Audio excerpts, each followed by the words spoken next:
So it's been a year. But you know what?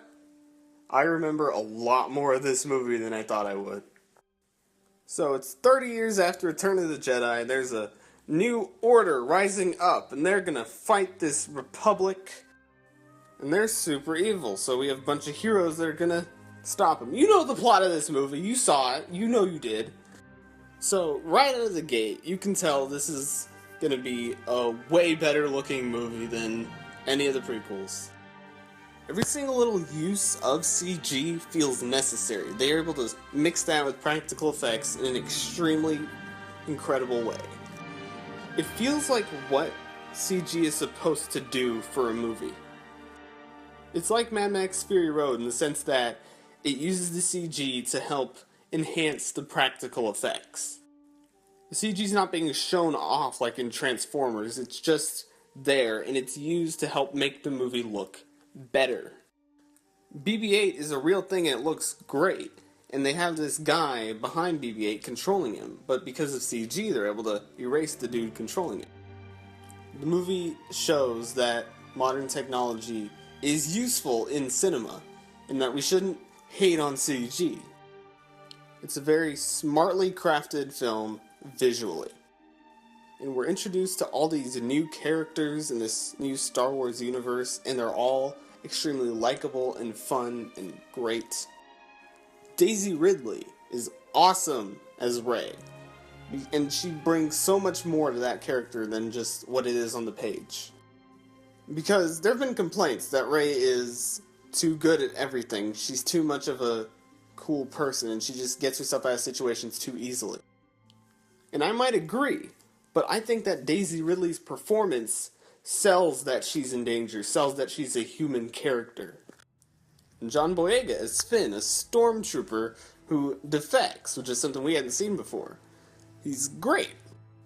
He gets nervous, he's extremely vulnerable, and he's hilarious. And there's just so much joy to his character. And John Boyega brings so much enthusiasm to his performance, and it really just shines. And Oscar Isaac plays Poe Dameron, a great pilot for the Resistance, and Oscar Isaac is one of the most talented actors working today. Originally, Poe was supposed to die pretty early on into the movie, but because Oscar Isaac brought so much to that character, they kept it. And Poe is cool, he's charming, he's the new Han Solo. That's the only real way to say it. Kylo Ren is a very different villain, but I think he's a great villain. And I think it was a great writing choice. Because, spoilers, sort of, he's just an emo kid who's just this whiny brat. But it's kind of perfect.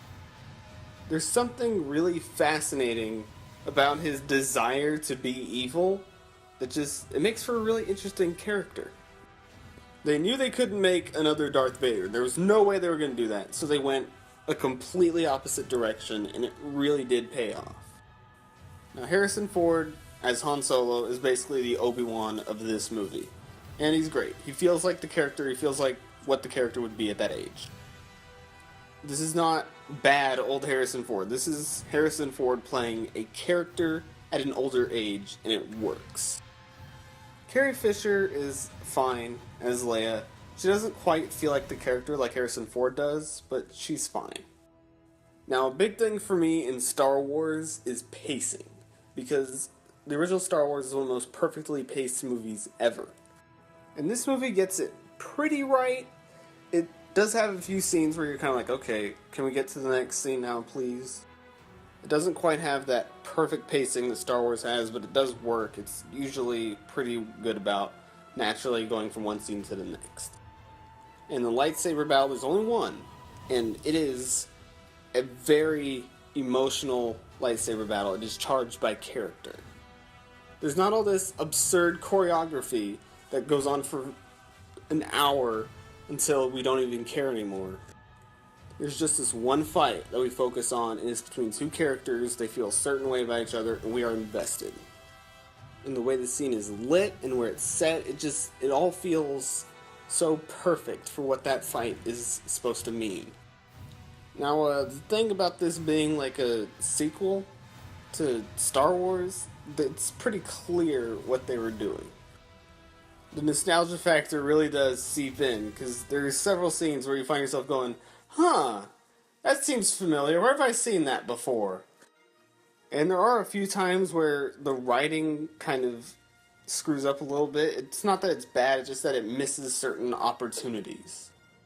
There's a scene where Leia goes to hug Rey. Leia has not met Rey once in the movie. Leia should instead be going to hug Chewie. It's not bad, and it does kind of work, it's a missed opportunity. But The Force Awakens is still a very fun movie with phenomenal practical effects and great use of CG. A lot of really great performances, investing story and action, even if it is a bit of a repeat. I'm gonna give Star Wars The Force Awakens an A. Huh, that seems familiar. Where have I seen that before?